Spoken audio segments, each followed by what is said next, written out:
Hello, welcome to Build Better with Ace Lab. We're here today with Tim McManus. Tim is the senior advisor to McKinsey and Company. He serves as a consultant and advisor to government agencies and companies involved in the planning, development, and delivery of major infrastructure, urban development and sports projects, and capital programs. Tim has worked with companies to develop growth strategies, enterprise risk management plans, organizational restructuring, and the adoption of innovation strategies. He currently serves as a senior advisor with McKinsey and Company. And with that, welcome, Tim, and thanks so much for being here with us today. Great, thanks very much, Matt. Great to be here. Thanks for thinking of me. Absolutely. So we'll jump right into our questions, starting with Tim, what is your outlook for major U.S. capital projects in 2021, and what impacts do you think the new administration, along with COVID-19, will have? That's a big question, Matt. I think I look at 2021 in two halves. I think the first half of the year is going to be very what we see right now. The administration is dealing with COVID recovery. That's going to be the primary focus. On the heels of that, we're expecting a major infrastructure stimulus bill. We're very confident that that's going to be coming out very shortly. So I think when you look at the second half of the year, once public agencies and states see a major infusion of capital spend from the federal government, you will see a wave of capital programs and projects coming out. I think you will also see a preponderance going forward of larger projects or programs. I think you'll see a lot of projects get bundled and they'll be combined into a major capital program. We expect that the majority or a lot of money will be spent on renewable projects. Green infrastructure is a very big theme of the Biden administration. Sustainability. So in addition to all the traditional infrastructure spend, I think you'll be seeing some new and innovative projects coming down. Excellent, thank you. So we'll switch gears to technology a little bit. How does the construction industry's utilization of technology compare to other industries, and what are the major barriers that exist? In our industry, it's such a crazy question because the global construction industry represents about 13% of global domestic product, of GDP. So it's one of the largest ecosystems in the world. However, over the last numerous decades, we've seen the lowest level of investment in technology and research and development compared to any other industry. A lot of that is due to the fact that this is a very low margin business for engineering and construction.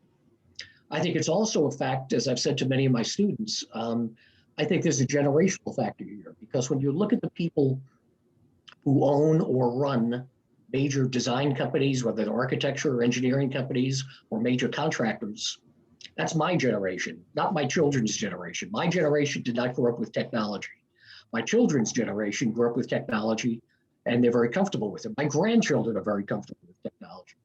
So I think when you see company leadership shift to a new generation, I think you'll see a preponderance of development of infrastructure, of technology in the industry. If you look, when I was at McKinsey, we analyzed the rise of digital and technology solutions in the industry. And over the last 5 to 7 years, we've seen about $25 billion of investment in new startups in this field. So we're seeing a major shift occur right now. I've been involved with a major venture studio that will be coming out very shortly that is developing new infrastructure, technology, and digital solutions. And so we're seeing a tremendous increase in this going forward. This is also the most fragmented industry that we have in the world. And I'll talk more about that later.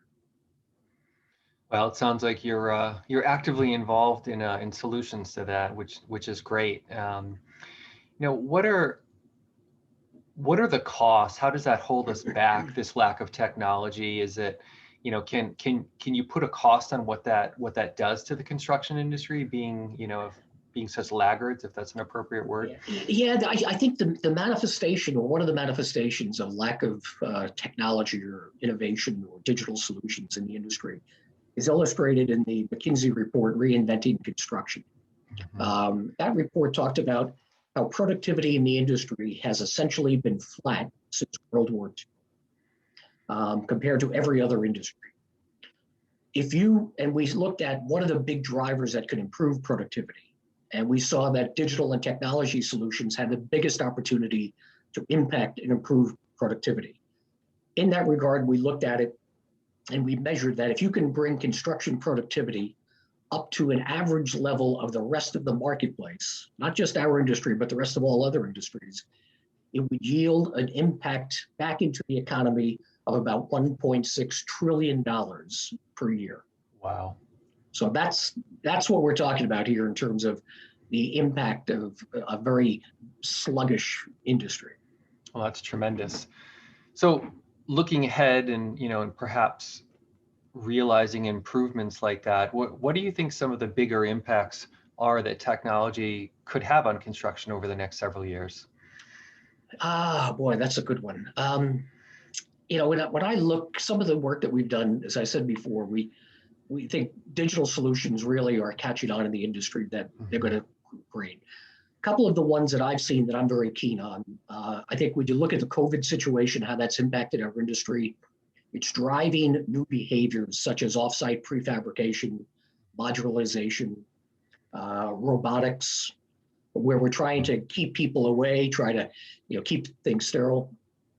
Use of robotics, use of AR, VR solutions, very, very keen. Data analytics and predictive analytics are one of my favorites because I think our industries, I think you and I have talked about before, this is one of the most data-rich industries in the world, but no one does anything with the data. Yeah. When people talk about data, they look at safety statistics and data in that regard. How do you mitigate accidents or injuries, which is great. But I think there's so much more data in our industry. So I think developing predictive analytics could be a major technology. And the other key aspect here, Matt, I think is when you look at the workforce in our industry, it's a very aging workforce. It's not being replenished by new workers or new people coming in. So somehow we've got to, one of the biggest concerns that a lot of contractors have is the average age of a worker, what 5 years ago was 46 years old, now it's 56 years old. Just because that movement has shifted and the younger generation has not come in to replace them. Right.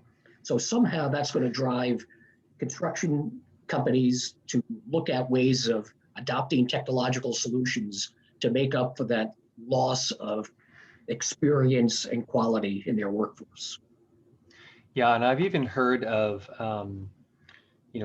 technology perhaps being one of the solutions to get younger people excited about it again, since they're using so much in the rest of their lives. What do you think about that? Oh, I think that's a key driver. I think, I get asked a lot of times, one of the comments I made about our industry is we have done a horrible job of promoting the industry to the younger generation. We have not, brought that forward like other industries have. And I think the number one solution I always bring up with people is exactly what you said. How do we leverage the use and the need of technology in our industry? Because, teenagers, young 20s, I see those generations, they have technology in every aspect of their life. So the more that you're able to leverage that, I think would be a major attraction. I think the other consideration of bringing in a younger generation to the industry, I'm very impressed, as I've seen with my 5 kids, and I've seen with them as they've grown, and I see their generations, they are very keen on making an impact to society in some way, shape, or form, and that changes person to person. But I think when you look at the legacy impact that the construction industry can have in terms of design, in terms of innovation, in terms of changing the face of cities, in terms of neighborhoods, transportation schemes. You look at one company called Bridges to Prosperity by Avery Bang that's leading the development of bridges in third world countries to improve the quality of life of communities in a very real way, I think is impactful. So I think things like that could attract them. I think the other aspect of attracting younger generations is showing that there are many different types of careers and jobs besides being an architect or an engineer. I'm a civil engineer, so I can say this, or a construction worker or a backhoe operator. You have data analytics, you have technology solutions like we talked about. You have financing solutions, communication, leadership, delivery strategies, contracting, procurement. So there's a lot of different roles that I think. I think if you look at the work of, a lot of these organizations like the ACE Mentor Program that takes high school kids and kind of makes them aware of the industry when they're very young. I was involved in the STEM committee for the United Way here in Boston for a number of years. And I was shocked at the lack of STEM education and promotion in secondary education programs, at least here in Massachusetts. So I think by doing things like that, showcasing green and sustainable development and renewables, and bringing in women and minorities, really focusing on those generations and those groups to expand their presence in our industry in very serious ways, because they've been very underserved as far as I've seen. Yes, I understand. And yeah, it does sound like both for efficiency and productivity for, builds themselves, but also to bring in to kind of fill our pipeline with, with both young professionals and workers and a more inclusive workforce. Technology is going to be kind of at the epicenter of a lot of that. So yeah, very I interesting. agree. What are your thoughts on how e-commerce and marketplaces kind of bringing different segments of the construction industry together could have a positive impact? I think it's a tremendous impact, because I think, as we've seen, we are a much more connected world now more than ever, right? When you look at, there was a great book written by some colleagues in McKinsey called No Ordinary Disruption. And they talked about that interconnectivity, how, this is a global economy, whatever we have. For Christmas, I did, 95% of my shopping online, as did a lot of people this year. So we do it in our personal life. In our industry, I see a lot of the first movers using e-commerce and e-marketplaces as the way they do business. You look at the way Turner Construction has mastered that in a very significant way. You look at a lot of these other companies that have done that. You look at how they can develop solutions for just-in-time delivery of materials to workforces, to job sites. When you look at the ability to global source things to drive prices down, very real. And now with the ability to take a BIM model or some sort of modeling structure and not just have that as a clash detection tool or a 3D model, but to be able to take the data that's shown in there and transpose that into a procurement model as far as bills of quantity, takeoffs, specs, and things like that, it makes for a very, very efficient process. So I think a lot of the large companies that I've seen are taking advantage of that.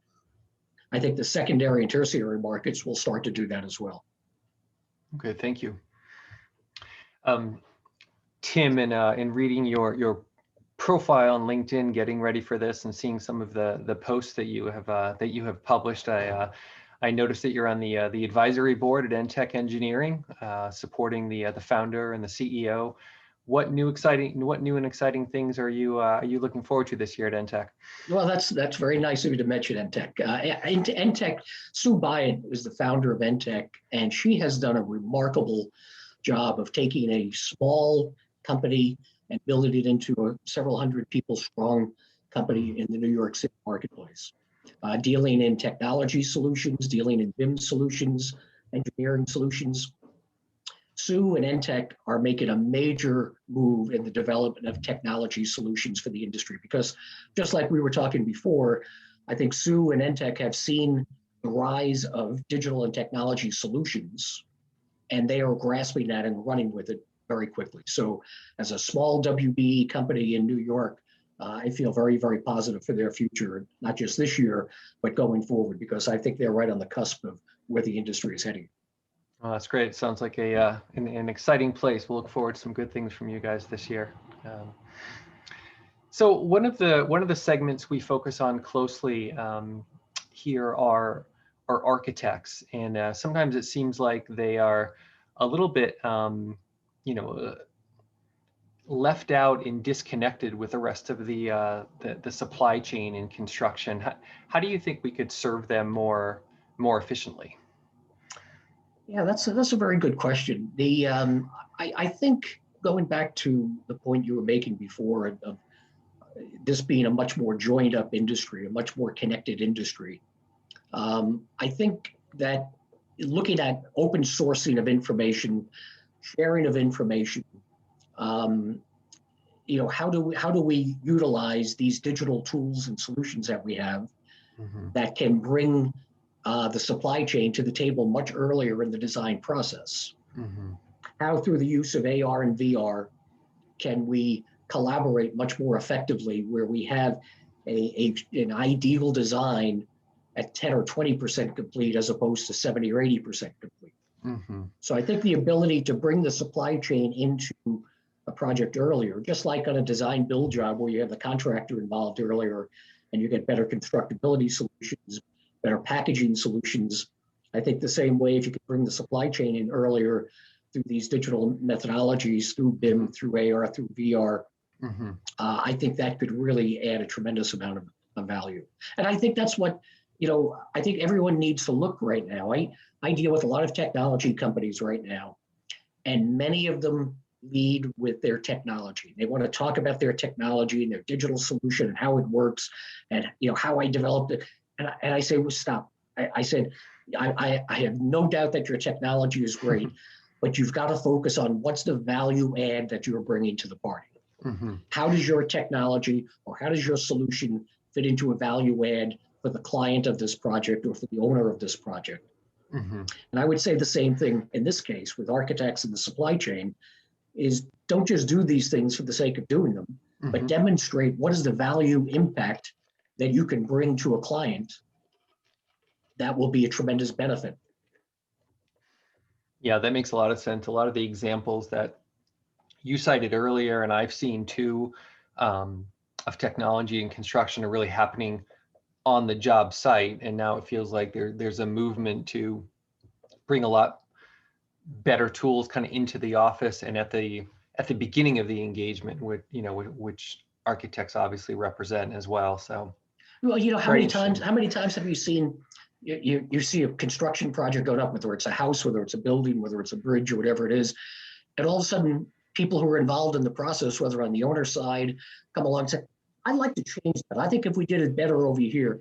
They say, oh, you're waiting for a full size scale model to make these decisions. So right. I think the ability to help people who are not maybe technically as involved as architects are or knowledgeable about what it'll be, to be able to come in through a virtual reality scene, see what that is early, go through optioneering with the supply chain members digitally, I think is going to save time and it's going to save money in the long run. Yeah, that makes a lot of sense. And to me, this also, it's a little reminiscent of your comments earlier about young workers coming into the, kind of the construction ecosystem. Most of the architects, focus on product sourcing, working with manufacturers and suppliers are the junior ones earlier in the firm. And, to your point, used to using technology in the rest of their lives. So figuring out how we can get, clean, intuitive tech solutions in front of them, they will obviously pick them up very quickly and make their day more efficient and probably more gratifying too. So that's right. That's a challenge on the supply chain for sure. So another sort of big, broad question for you, Tim. Definitely gonna take advantage of having your brain power with us here today. How do you think the pandemic is going to have a lasting effect on the design of cities? Wow, that is a big question, Matt. Interesting. Well, when you look at cities, first of all, in one of my lectures I gave last year at Harvard, I talked about a couple of the macro forces that are impacting our industry. Because I think you need to look at these macro forces to understand how things are changing. You look at population growth. Right now, we're at about 7.6, 7.7 billion people on the earth. That number is forecasted to grow to 9.5 billion by 2050. When you look at that number, it's an interesting number, right? Good cocktail party talk. But when you look at that, of the 7.7 billion people on Earth right now, 600 million people are over the age of 65. That number is forecasted to grow to 1.5 billion by the year 2050. Wow. So I think design and our industry has got to accommodate that. the other major trend and factor that we all see right now in the world is 54.5% urbanized, right? Mhm. People living in an urban center. That number is forecasted to grow up to 70%. So every month in the world, 60 million people are moving to an urban location. Now, if you talk to someone in New York City, they may challenge those numbers now because of COVID, of people Right now, leaving, yeah. right? Yeah. So, but I think that going back to your question about the impacts of COVID on the design of cities, every major corporation that I deal with or I consult with or advise, they've all talked about scaling back their real estate portfolio. They've all talked about making more accommodation for workers to work from home. They've all talked about e-learning and e-communication. So I think those are major considerations. I think we've also seen how people have come to appreciate space. And I'm not an architect, Matt, like a lot of your colleagues, a lot of your friends who know these areas much better than I do. But I think people have appreciated space in a greater way. So I think you've got to see much more of an openness in design, much more of a greener capability within urban designs that we've seen before, as opposed to what we were trying to do for the last 20 or 30 years, make it denser and denser and denser, right? Mm-hmm. Which is certainly a challenge with the kind of demographic cohorts you started, your answer with there, becoming more open as more and more people, rush in over time is going to be a great challenge that requires some pretty creative design and architecture for sure. So perhaps linking back to our technology discussion, although there might be some other solutions here too. We've read some studies here, and they might even have been some of the ones that you've been involved in, Tim, with McKinsey and others, that of every dollar spent in construction, 35%, about a third, is going to waste with inefficiency, errors, and rework, which is astounding, particularly given the small margins you talked about and the low productivity growth. I mean, those are three factors really working against us. How can we improve that? How can some of the different segments of the construction ecosystem optimize that number so and lower it significantly from 35%? Well, that's a high number. I wasn't aware of that stat. That's a great stat to have. Thanks, Matt. Absolutely. More cocktail party talk. Yeah. I think when we did a study a while ago looking at how do large projects perform, and the result was large projects perform very poorly. They're 61% late. They experience delays of 61% on average. Wow. They realize budget overruns of 70%. And those are all interesting. But then when you look at the reasons behind it that impact what you're talking about in terms of waste and efficiency, errors, and rework, a lot of the major factors are due to poor management or leadership by the project owner, inability to make timely decisions, the failure, I see this all the time, the extreme failure of so many projects to not take advantage of the lessons learned from previous projects that have been done. I say this to my clients and my friends at the beginning of a major project: before you embark on anything, tell me what's happened with the last 20 projects that were similar to this one, and how do you mitigate those problems? And everyone looks at me like, no, this one will be different, but they still do it. Yeah. I think two other things that I would say could impact this, could really drive down waste, recycle, errors, rework.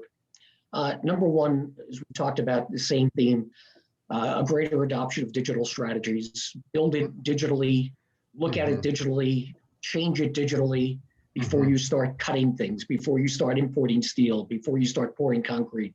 Yeah. See what it is, visualize it, go through the optioneering like that, get everyone on board, get the operating group on board so that they're coming into the play during the design phase early on. And they have a stage. And clearly through BIM and AR and VR solutions, you can visualize this before it happens. The other thing that I would offer as well, you mentioned the fact before that the industry is such low margins. I think if you look at the fragmentation of our industry, we have a general contractor, 20 to 30 subcontractors. Mm-hmm. Everyone comes with their own supplies, their own materials. So the waste of one is, at a certain level, but when you put it all together, it's significant, 35 cents on the dollar, as you said. Mm-hmm. If you were to monetize that in some way, shape, or form for those contractors, for those subcontractors, for those suppliers, Mm-hmm. and show them the economic impact it could make to them on their bottom line to be more efficient, that'd be a pretty easy study, I think, to do. And I think it'd be one that would get their attention. We all do it in our personal life. Mm-hmm. If I had a deck project done in my house last year, and I was very on top of how much waste there is and who owns that waste and where is it going, Right. I'm going to keep those as spare parts. You're not taking that away and throwing that out. So, right. So I think looking at the monetization of that waste that would be left over after you still digitize the project, I think would be an interesting way to approach it. I think those are very, very interesting insights. That's a great point, that when you have so many actors in a project, the waste grows exponentially. And sometimes that's different rewards for the completion of a project, right? Whether you're paying somebody to finish your deck, or you're paying for the materials and the labor on top of it, versus just doing the job efficiently the first time. And I thought you made a really good point earlier about that too, that, kind of the 20 projects that they just did, it kind of resonated to me that, there is a tremendous amount of data that's available. It requires, analysis and recognition and, sort of a objective review, and make sure you don't do the same thing that 21st time, but that information's there, right? And as we have a more sophisticated, tools and people to act on them, hopefully that will really help too. I'll give you a great example. You're absolutely right. When I was the project director for the New England Patriots for Gillette Stadium. Wow. And early on, as the project was just being formed, Robert Kraft, Jonathan Kraft, Andy Wazenchuk, who was the chief operating officer at the time, whenever they would fly to an away game, we would go through the entire other stadium, looked at the operating condition, what's working, talk to the operating people, what's working, what's not working, what broke down, what disappointed you. And we cataloged all of that information and feedback.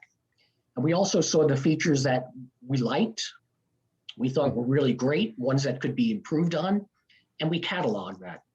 We took all that information, gave that to our architect, HOK, and said, here, take this into account in the design of this building.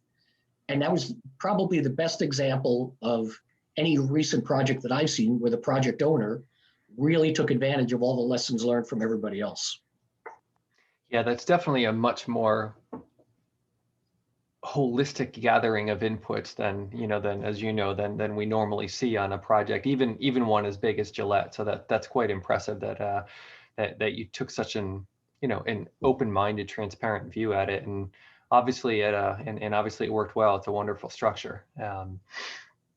So maybe one last question to kind of finish us up here, Tim, and again, thanks so much for your time. We talked about technology as as something that'll help attract the younger generation. Anything else we can do within the industry to bring in both younger, new workers and be more inclusive? Yeah, I think too many times in our industry, whether it's in education or in training programs or development programs for companies, we focus on the technical side of the business, of the design, of the construction, of the equipment. And I don't think enough goes into the development of leadership, of communication, of strategy. When you take a project, let's say whatever project, but if you take $100 million project, or you look at the Gateway program in New York, or you look at a stadium project, these, you look at SoFi Stadium out in LA, which was showcased recently, right? Mm-hmm. These are not just a construction project. This is a business. When you take a 500 million or $1 billion project, or something like that, this is a much different entity. So the ability to gain skills of not just on the technical side, but on the communication side, on the strategy side, on the leadership side. We had an article that we wrote called The Art of Project Leadership. And in there, we made a real distinction between mindsets and practices, because we saw that a lot of the industry focuses on practices, your technology, your solutions, what kind of software you're going to use for scheduling, what's your construction methodology, and they put a lot of time and effort into that. But they failed to put a lot of time and effort into the mindsets. Look at this as a business. Take ownership of this. Make your other parties successful. You don't have to lose for me to win. Right. Just simple methodologies like that. This is a people business. Mm-hmm. And I think the more that we're able to collaboratively succeed for everyone's benefit is a much, much better outcome. And it's certainly, all the case studies that show the success of alliance contracting in Australia over the years, Mm-hmm. collaborative contracting like that can demonstrate that type of solution can win. So I think the more that we see more effective or collaborative contracting methods and solutions, the more that we train our younger workers on some of the softer side of the elements Mm-hmm. involved with these, I think that can be a major impact and a major benefit going forward. Yeah, that certainly makes a ton of sense. I mean, ultimately, we're designing spaces where people live and work and and spend their time, having a much broader, inclusive folks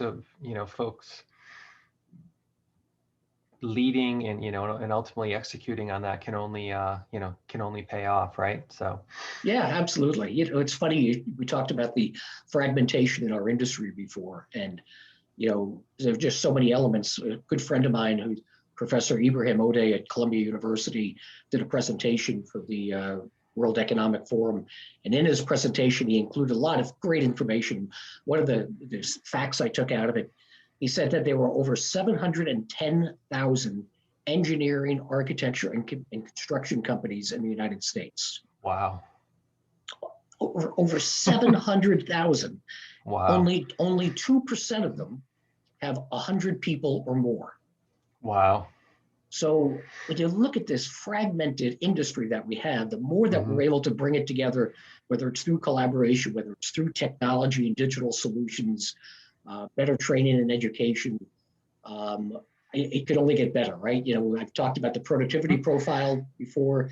I talked about the lack of investment in technology and R&D. We're seeing these trends improve, and hopefully they're going to improve in a very fast way for us. Well, that's definitely ending us on an up note, Tim. And I for one am inspired with seeing all these trends that come to fruition. So thanks again so much for your time today. Hey, Matt, thanks very much for inviting me. It's always great talking with you. Absolutely. Take care.